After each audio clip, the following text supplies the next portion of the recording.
Hello. Good morning. ആ hello, good morning. Good morning. ഞാനിവിടെ രാവിലെ എത്തി കേട്ടോ, എയർപോർട്ട് എത്തി കേട്ടോ. അതെയോ? ആ, ഞാൻ വിചാരിച്ചു ഇതാരാ ഇത്ര രാവിലെ വിളിക്കുന്നതെന്ന്. അവരെന്താ വിചാരിച്ചേ? അപ്പൊ നീ വീട്ടിലെല്ലാം പോയിട്ട് സൗകര്യത്തിൽ ഇങ്ങോട്ട് ഇറങ്ങും. എന്റെ മോളെ, അങ്ങനെ വീട്ടിൽ പോയിട്ട് പിന്നെ സൗകര്യത്തിൽ ഇറങ്ങാനൊന്നും പറ്റൂല. വീട്ടിൽ പോയി കഴിഞ്ഞാൽ പിന്നെ അവളുടെ പിടിയിലായിരിക്കും ഉണ്ടാവും കുറേ ദിവസം. പിന്നെ ഇങ്ങോട്ട് വരുത്തൊന്നും ഉണ്ടാവൂല. എന്നാ നീ ഞാൻ വിചാരിച്ച നേരെ നിന്റെ അടുത്തേക്ക് വരാന്നാ. അപ്പൊ നിന്റെ കയ്യിൽ പെട്ടി സാധനമൊന്നുമില്ലേ? ഓ, എന്ത് പെട്ടിയും സാധനോ? ആഴപ്പാടെ ഒരു പെട്ടിയുണ്ട്. പഴയ ഗൾഫ് നോക്കിയില്ലാറ വരുന്നു. അപ്പൊ ഒന്നും കൊണ്ടുവന്നിട്ടില്ലേ? കൊണ്ടാന്നിട്ടില്ല. എനിക്ക് വേണ്ടുന്ന കൊണ്ടാന്നിട്ടുണ്ട്. അത് നേരെ അങ്ങ് തരാം. വീട്ടിൽ പോയാൽ പിന്നെ അതൊന്നും തരാനൊന്നും കഴിയില്ല. വൈകിന്റെ അടുത്ത് എത്തിക്കഴിഞ്ഞാൽ പിന്നെ ഒരു സാധനവും കിട്ടുകയില്ല. ഞാൻ പോകുന്ന നേരം എന്നെ വിളിങ്ങി പുറത്തേക്ക് വിടുകയില്ല. ആ, അപ്പോ പിന്നെ വേറെന്ന് വെച്ചാല് ഫേസ്ബുക്കിലൂടെ മാത്രം കണ്ടല്ലേ, നീ ഇടുന്ന ഫോട്ടോയിലേ എനിക്ക് അറിയുള്ളൂ. അപ്പൊ നേരിട്ടിട്ടൊന്ന് കാണണ്ടേ? കാണണ്ടേ? ഞാനും അങ്ങനെ തന്നെയല്ലേ. അപ്പൊ നീ നേരെ ഇങ്ങ വരുന്നുണ്ടെങ്കിൽ എന്നാ ഇങ്ങ് വാ. അങ്ങ് പറഞ്ഞ എനിക്ക് വരാനറിയാം. വഴി പറഞ്ഞാ ഏതിലൊട്ട. നീ ഒരു കാര്യം ചെയ്യ്, ഈ നമ്പറിലേക്ക് എനിക്ക് ലൊക്കേഷൻ അയക്കുന്നുണ്ട്. അത് ഞാൻ അയച്ചുതരാം. എന്നാ ഇന്ന് ഞാൻ ജോലിക്കൊന്നും പോണ്ടല്ലേ? പിന്നെ ജോലിക്ക് പോകാനാ? അതല്ലേ ഞാൻ രാവിലെ ഇറങ്ങിപ്പോണ്ട് വിളിച്ചത്. അതുകൊണ്ട് നന്നായി. അല്ലേ ഞാനിപ്പോ എത്തിയിട്ടുണ്ടാവും. അപ്പൊ ഒരു കാര്യം ചെയ്യ്, വീട്ടിൽ വേറെ ആരും ഉണ്ടാവുക? വീട്ടില് ആരുമില്ല. ഇപ്പൊ ഞാൻ ഒറ്റയ്ക്കേ ഉള്ളൂ. വരാം. എന്നാല് വന്നാല് വെറും വന്നിട്ട് പോക്കല്ലല്ലോ? അങ്ങനെ വെറുതെ പോട്ടെ. ഉറപ്പല്ലേ? അല്ലാണ്ട് ഞാനങ്ങ് ദൂരല്ലേ എന്ന് വെച്ചിട്ട് ഞാന് അങ്ങനെ ഇങ്ങനെയാന്നൊക്കെ. ഞാൻ അങ്ങനെ വെറുതെ പറയാ? എന്നെ കണ്ടിട്ടില്ലെങ്കിലും. അതെനിക്കറിയില്ല. ഇന്നാണ് എല്ലാം മനസ്സിലാവുക. നീ പറഞ്ഞെല്ലാം സത്യമാണോ അല്ലെങ്കിൽ കളവാണോ ഒക്കെ. കളവൊന്നുമില്ല. നീ എന്നാല് രാവിലെ വിടും കേട്ടാ. അത് ശരി. വൈകുന്നേരം ഞാൻ പോകുള്ളൂ. അല്ല, അതിനൊക്കെ നിന്റെ കെട്ടിയോ വിളിക്കൊന്നുമില്ലല്ലോ? അതൊന്നുമില്ല. ഇനി വിളിക്കുമ്പോ അതിൻ്റെ ഇടയിൽ ഇറങ്ങി ഓടേണ്ടി വരുവാ? നിന്നെ ഞാൻ കണ്ടിട്ടില്ല എങ്ങനെ ഇരിക്കുന്നെന്ന്. ഞാൻ നിനക്ക് അയച്ച ഫോട്ടോത്തിലും പിന്നെ മേക്കപ്പ് ഒന്നും ഇല്ലാണ്ടാവുന്നെങ്കിൽ. ഫോട്ടോത്തിൽ കാണുന്നീ നേരിട്ട് കാണുന്നീ വേറെ വേറെയല്ലേ? അതന്നെയാണ് എനിക്കും അറിയേണ്ടത്. ഫോട്ടോത്തിൽ കാണുന്നയും നേരിട്ട് കാണുന്നയാന്ന് എനിക്കിപ്പം കാണേണ്ടത് കേട്ടാ. നിന്നെ കണ്ടാ മാത്രം പോരാ കേട്ടാ, അതും കൂടി അറിയണം. പിന്നെന്താ വേണ്ടേ? കണ്ടാ മാത്രം പോരെങ്കിൽ? അല്ല, നിന്റെ ഉഷാറും കൂടി അറിയണോന്ന്. എന്റെ മോളെ, ഞാൻ ഗൾഫിലേക്ക് ഇവിടുന്ന് പോയിട്ട് 1.5 വർഷമായി. കഴിഞ്ഞിട്ടാണ് വരുന്നത്. അപ്പൊ ആ ശക്തി തികച്ചുണ്ടാവും. ഉഷാറുണ്ടാവും. അത് കഴിഞ്ഞാലോ? എല്ലാം അത് കഴിഞ്ഞാലും അങ്ങനെ തന്നെയാണ്. ഉഷാറൊന്നും ഒരു കുറവുമില്ല. ഇന്ന് വന്ന് ഇനി പിന്നെ നീ അങ്ങോട്ട് തുടർച്ചയായിട്ട് വരൂലേ? ഏതാണ്ട് 10-35 കിലോമീറ്റർ ഉണ്ട് എന്റെ വീട്ടിൽ നിന്റെ അടുത്തേക്ക് വരാൻ. പിന്നെ ഇന്ന് മാത്രം വന്നിട്ട് ഒതുക്കാനാ? അതിന്റെ ഇടയ്ക്ക് നീ എപ്പോഴാണ്? അതാ ഞാൻ പറഞ്ഞ, വീട്ടിൽ പോയി കഴിഞ്ഞാല് ഇറങ്ങല് ബുദ്ധിമുട്ടാ. അല്ല, എന്തായാലും വീട്ടിൽ പോണ്ടേ? വീട്ടിൽ പോണം. അതുകൊണ്ടാണ് ഇന്ന് നേരെ അങ്ങ് വരാം, നിന്റെ അടുത്തേക്ക് വരാന്ന് വിചാരിച്ചത്. അപ്പൊ ഇന്നേക്ക് ഒതുക്കി തീർക്കേണ്ട പരിപാടിയാണല്ലേ? അല്ലല്ല, വീട്ടിൽ പോയിട്ട് എനിക്ക് കുറച്ച് കൂട്ടുകാരുടെ അടുത്ത് പോകാണ്ടെന്നൊക്കെ പറഞ്ഞ് ഞാൻ ഒരു ദിവസം വീട്ടിൽ നിന്ന് മുങ്ങും. എന്നേരം ചിലപ്പോ അവള് കൂടെ വരാൻ ഇത് പറയും, ഞാനും വരാന്ന് പറയും. അന്നേരമാണ് വിട്ടുപോവുക. പറഞ്ഞാ മതി. അല്ല, കുറച്ച് ദൂരെയാണ്, എനിക്ക് അറിയാ പരിചയമില്ലാത്ത ആളല്ലേ എന്നെല്ലാം പറഞ്ഞിട്ട് എങ്ങനെയും ഒഴിവാക്ക്.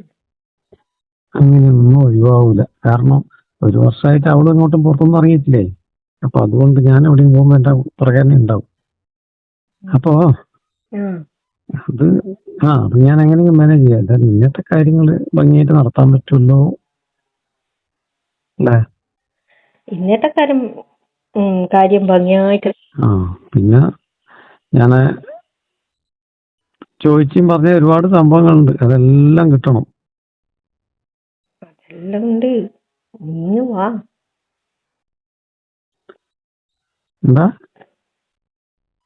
വന്നിട്ട് നിരാശനാക്കിട്ട് വിടരുത് കേട്ടോ. അതല്ലേ ശരിയാക്കാം. ഒരു കാര്യം മാത്രമല്ല, ഒരുപാട് കാര്യമുണ്ട്. ഞാൻ അത് ചെയ്തു തരും ഇത് ചെയ്തു തരും എന്നൊക്കെ പറഞ്ഞ് എന്നെ കൊതിപ്പിച്ചിട്ടാണ് ഞാൻ അങ്ങോട്ട് വരുന്നത്. ഞാൻ പറഞ്ഞില്ലേ അതല്ലേ ശരി. പിന്നെ ഞാനൊന്നും കഴിച്ചിട്ടില്ല. അവിടെ ഒന്ന് കഴിക്കണോ അല്ലെ ഞാൻ ഹോട്ടലിൽ നിന്ന് കഴിച്ചിട്ട് വരണോ? നീ ഹോട്ടലിലൊന്നും കയറണ്ട, ഇന്ന് വന്നേ. എന്താ അവിടെ ഉണ്ടാവുക? ഞാൻ രാവിലെ ആക്കിയതല്ലോ ഇല്ലേ. രാവിലെ ആക്കിയതെല്ലാം ഉണ്ട്.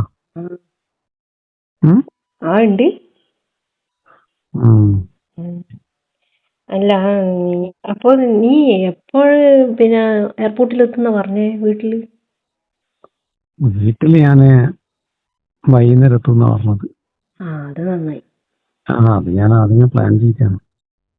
കാരണം രാത്രിയാകുമ്പോൾ വീട്ടിലെത്തുമെന്ന് പറയുന്നത് കൂട്ടാൻ വേണ്ട, ചിലപ്പോ പറയാൻ പറ്റില്ല, ലേറ്റ് ആവും എന്നൊക്കെ പറഞ്ഞുകൊണ്ട് അങ്ങനെ എസ്കേപ്പ് ആയതാണ്. അപ്പൊ വിളിക്കുവോ? വിളിക്കാണ്ട് വെക്കൂല, അത് ഞാൻ പറഞ്ഞോളൂ. അനക്കും കാണാൻ പിന്നെ നേരിട്ട് കാണാൻ. അത് ഞാനും കുറെ കാലമായിട്ട് ഇങ്ങനെ ആലോചിച്ചോണ്ട് നടക്കുന്നയാ. ഏതാണ്ട് ഒരു വർഷമായില്ലേ. നേരെ ഞാൻ ഇടക്ക് കയറി വന്നാലോ എന്നെല്ലാം വിചാരിച്ചു. അപ്പൊ നീ പറഞ്ഞു എന്റെ ഹസ്ബൻഡ് വീട്ടിലുണ്ട്, പുള്ളിക്കാരെ പോവാനായിട്ടില്ല. എവിടെയാണ്? ട്രിവാൻഡ്രത്താണോ അവർക്ക് പുള്ളിക്ക്? ഇനി ഇന്നൊന്നും വരൂലല്ലോ. ഇന്നൊന്നും വരൂല. വന്നിട്ട് 2 മാസം വന്നിട്ട് പോയേ. അങ്ങനെയല്ലേ വരൂ. അതെ. അല്ല ഇനി പുള്ളിക്ക് എന്തെങ്കിലും തോന്നിയിട്ട് ഇന്ന് പോയി കളയാന്ന് അങ്ങനൊന്നും വരില്ലല്ലോ. ഇല്ല, നീ ധൈര്യമായിട്ട് പോര്. അപ്പൊ നീയും ഇങ്ങനെ കെട്ടിമുട്ടി നിൽക്കുകയാണല്ലേ. പിന്നെ കാണാനും എല്ലാത്തിനും ആഗ്രഹമുണ്ട്. അപ്പൊ ഇന്നൊരു വെള്ളപ്പൊക്കം പ്രതീക്ഷിക്കാം. നീ വരുമെന്ന് പറഞ്ഞോണ്ട് ഇങ്ങനെ എന്ന് പറയണ്ട ആഗ്രഹിച്ചിരിക്കുവായിരുന്നു. എപ്പോ എത്തുമെന്നറിയില്ല. ആഗ്രഹം ഞാൻ പെട്ടെന്ന് ആക്കിക്കളയാൻ വിചാരിച്ചു. ഞാൻ ഇന്നലെ തീരുമാനിച്ചാണ് നേരെ നിന്റെ അടുത്തേക്ക് വരാം, അല്ലെങ്കിൽ പെട്ടുപോകും. അല്ലെങ്കിൽ അങ്ങ് നേരെ പോയിട്ട് വീട്ടിലല്ലേ വെള്ളപ്പൊക്കം ഉണ്ടാവുക. വീട്ടിൽ വെള്ളപ്പൊക്കം എന്തായാലും ഉണ്ടാവും. 2-3 വെള്ളപ്പൊക്കം തന്നെ. അപ്പൊ ഇന്ന് സാധിക്കുമോ അന്നേരം? അതിന് ഇന്ന് സാധിക്കാണ്ടൊന്നുമില്ല. അതിന് കുറവൊന്നുമില്ലല്ലോ അല്ലേ? ഇല്ല, ആൾക്കാരത്തിന് ഞാനും ഉഷാറാ. അപ്പൊ ഇന്ന് ഒരു തെറിക്കും. അതായത് കൂട്ടിയോ ഒന്ന് കൂട്ടിയാൽ തെറിക്കും. അല്ല എന്നാ പിന്നെ ലേറ്റ് ആക്കണ്ട. അല്ല ഞാൻ പറയുന്നത് 2 മാസം ഒരിക്കൽ വരുന്ന ആളെ ഇതല്ലേ കണ്ടിട്ടുള്ളൂ. വർഷത്തിൽ ഒരാള് 1.5 വർഷത്തിൽ വരുന്നതിന്റെ ഇത് കണ്ടിട്ടില്ലല്ലോ. അപ്പൊ അതിന് കാണാം കേട്ടോ. അല്ല 2 മാസം എത്തിയിട്ടുള്ളത് തന്നെ ഭയങ്കര ഉഷാറാ. അപ്പൊ പിന്നെ നിന്റെ കാര്യം പറയണ്ടല്ലോ. അതൊക്കെ മേലെ നിൽക്കും. അപ്പൊ അമ്മാതിരി കളിയായിരിക്കും. അപ്പൊ താങ്ങാൻ റെഡിയായിട്ട് നിന്നോ. എല്ലാം ഉണ്ടല്ലോ, എല്ലാ ആവശ്യത്തിനും ഉണ്ടല്ലോ. എൻ്റെ അടുത്ത് ഫോണിൽ പറഞ്ഞ് ഞാൻ കുതിരാന്നെല്ലാം പറഞ്ഞു. അത് എനിക്ക് വിശ്വാസമില്ലേ? അതല്ലേ ഞാൻ പറഞ്ഞ വീഡിയോ കോളിൽ വന്നേരം ഒന്ന് മൊത്തം കാണിച്ചു തരുമെന്നിട്ട് കാണിച്ചിട്ടില്ലല്ലോ. അതില്ല, അത് നേരിട്ട് ഉണ്ടാവും. അതന്നെയാണ് നേരിട്ട് കാണാൻ വിചാരിച്ചത്. എന്നെ കാണാൻ പോവല്ലേ പിന്നൊന്നും. എന്നാ പിന്നെ വേഗം സംസാരിച്ചിട്ടേ എനിക്ക് ഇതയച്ചാ വഴി വഴി അയച്ചുതരാം. ഞാൻ ഇപ്പൊ മറന്നുപോയി.